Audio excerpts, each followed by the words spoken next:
Hello students, in our previous lecture we have studied the exceptions of the law of diminishing marginal utility. In this video lecture we will study the criticisms of the law. Who criticized this law? What are the criticisms of this law? The law of diminishing marginal utility is criticized on the following grounds. मतलब who has not accepted this law of diminishing marginal utility? So here first point is unrealistic assumptions. The assumptions which are made to the marginal utility are unrealistic, means they are not real. In real life they are not exist, like they are unrealistic assumptions.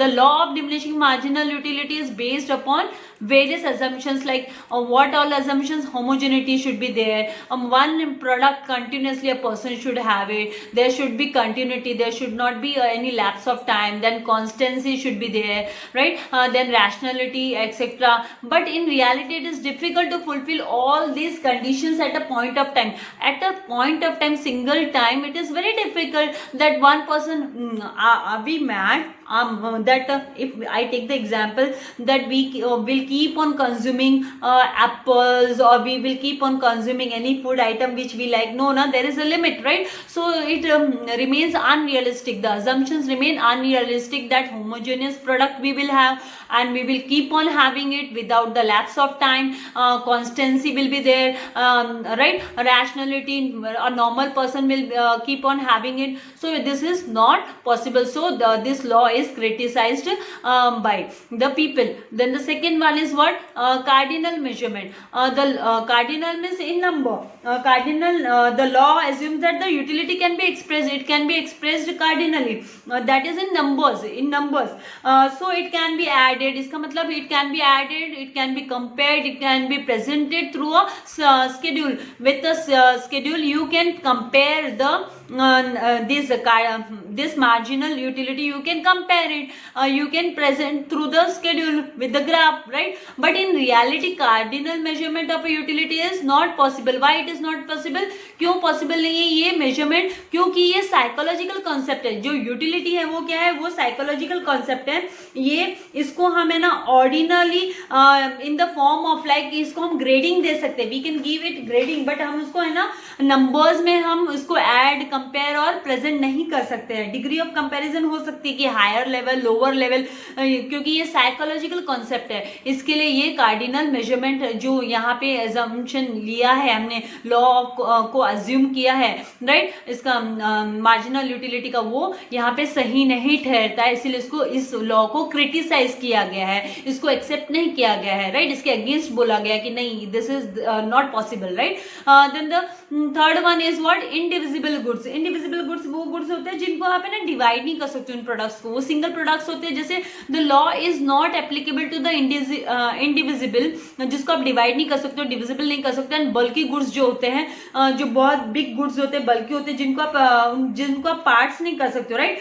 जैसे कि अगर आप देखो तो refrigerator हुआ, car हुआ, TV हुआ, TV set हुआ, आप बोल सकते हो घर भी हुआ, house etcetera, right? Which are normally purchased in a single unit at a time. एक बार में आप कंप्लीटली उसको पूरा का पूरा उसको सिंगल यूनिट को आप उसको परचेज करोगे, राइट? और आप उसको बार बार तो खरीदने की चाह भी नहीं रखोगे, भले आपको कितना भी पसंद हो, राइट? तो यहाँ पे ये इम्पॉसिबल है कि है ना, it is impossible to compare the marginal utility derive from such units. ऐसे वाले यूनिट्स को हम कंज्यूम करने पे जो मार्जिनल यूटिलिटी हम डिराइव करते हैं, राइट? इन कमोडिटीज को पाने के बाद जो हमको सेटिस्फेक्शन मिलता है, उसको है ना स्टडी कर पाना, उसको प्रेजेंट कर पाना, उसको कंपेयर कर पाना इम्पॉसिबल है, राइट?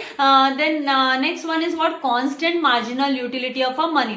नाउ मनी को क्या बोला गया है? The law assumes that money of each unit of money remains constant. जो marginal utility of each unit of money, हर एक जो यूनिट है मनी का, उसका है ना मार्जिनल यूटिलिटी कांस्टेंट रहेगा. तो यहाँ पे ये क्रिटिक्स आर्ग्यूमेंट हुआ है इसके ऊपर कि मार्जिनल यूटिलिटी ऑफ मनी ये तो डिफर होती है पर्सन टू पर्सन. वो डिपेंड करता है कि उस वक्त उस पर्सन को कितनी रिक्वायरमेंट है उस पैसे की, उसके ऊपर डिपेंड करता है. It is influenced by the changes in prices में चेंजेस के ऊपर डिपेंड करता है कि प्रोडक्ट्स की प्राइसेस क्या है मार्केट में, स्टॉक ऑफ मनी, आपके पास कितना पैसा है, उसके हिसाब से उस पैसे की कद्र होती है, राइट? तो उसको आप कांस्टेंट मार्जिनल यूटिलिटी उसकी नहीं बोल सकते हो. रिच पर्सन के से ज्यादा अगर किसी पुअर पर्सन को अगर यहाँ पे मनी मिलता है तो उसके लिए वो मार्जिनल यूटिलिटी लेवल वो अलग होगा, राइट, वो डिफरेंट होगा। तो ये क्या है, it is influence by the changes in prices and stock of money. तो ये है ना डिफरेंट होता है, पर्सन टू पर्सन इसमें डिफरेंस आता है,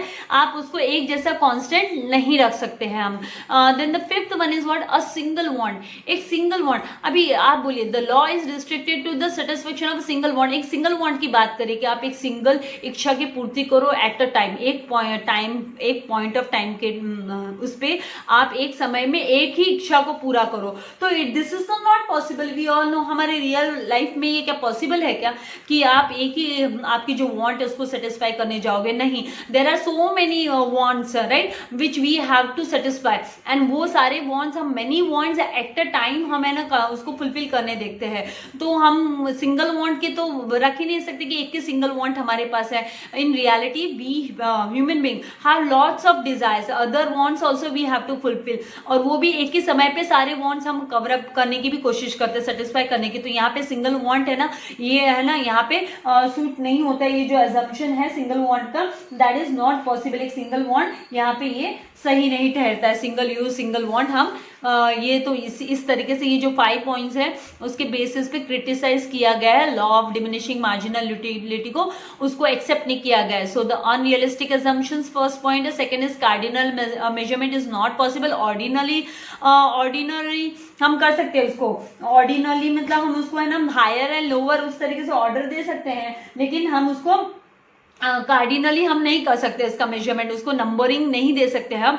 देन इंडिविजुअल गुड्स पे ये एप्लीकेबल नहीं है, राइट, क्योंकि मार्जिनल यूटिलिटी, उसको सिंगल यूनिट वाली बात भी नहीं आती है यहाँ पे। Then constant marginal utility of money भी पॉसिबल नहीं है कि एक जैसा ही हर एक विथ ईच यूनिट, हर एक यूनिट को कंज्यूम करने पे जो कांस्टेंट रहेगी वहां पे जो डिजायर, वो सेटिस्फेक्शन लेवल है वो कांस्टेंट रहेगा, वो भी पॉसिबल नहीं है। एंड अ सिंगल वांट, ये सिंगल वांट वाला जो assumption हमने रखा कि एक सिंगल वांट वाली, तो ये लॉ जो है यहाँ पे ये एप्लीकेबल नहीं होता है। तो यहाँ पे रिस्ट्रिक्शन जो सिंगल वांट वाला रिस्ट्रिक्शन दिया गया, सिंगल यूज सिंगल वांट वाला, वो पॉसिबल नहीं है। तो इस तरीके से यहाँ पे ये जो 5 पॉइंट्स है criticisms of law of diminishing marginal utility, ये हमने इस वीडियो लेक्चर में कवर अप किया। नेक्स्ट वीडियो लेक्चर में हम स्टार्ट करेंगे सिग्निफिकेंस ऑफ लॉ, इस लॉ की इंपॉर्टेंस क्या है वो भी स्टडी करेंगे। देखिए, ड्रॉबैक, एडवांटेजेस एंड डिसएडवांटेजेस तो हर चीज के होते हैं, राइट। हम ये नहीं बोल सकते फिर हम ये क्यों स्टडी कर रहे हैं,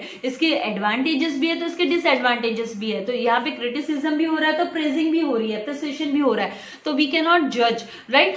दोनों भी पहलू होते हैं, बोथ, हमको दोनों भी तरफ देखना है, राइट एंड रॉन्ग, इसके क्या फायदे हैं क्या नुकसान है वो सब हमको देखना है। This is called life, no, we have to see both the phases, दोनों भी फेजेस हमको लॉ के देखने पड़ेंगे कि इसके फायदे भी क्या है, तो इसको क्रिटिसाइज किया जा रहा है तो क्यों क्रिटिसाइज किया जा रहा है, तो इसीलिए इसका ये पार्ट सारे के सारे जो इसके सिग्निफिकेंस, इंपॉर्टेंस भी हमको स्टडी करना जरूरी है और इसके क्रिटिसिज्म्स भी लॉ के हमको स्टडी करना जरूरी है। तो आई होप आपको ये कॉन्सेप्ट क्लियर हो गया है। अगर अभी तक आपने मेरे चैनल को सब्सक्राइब नहीं किया है तो प्लीज़ सब्सक्राइब कीजिएगा, अपने फ्रेंड्स के साथ शेयर करना मत भूलिएगा, लाइक करना मत भूलिएगा। Thank you very much, God bless you all dear students.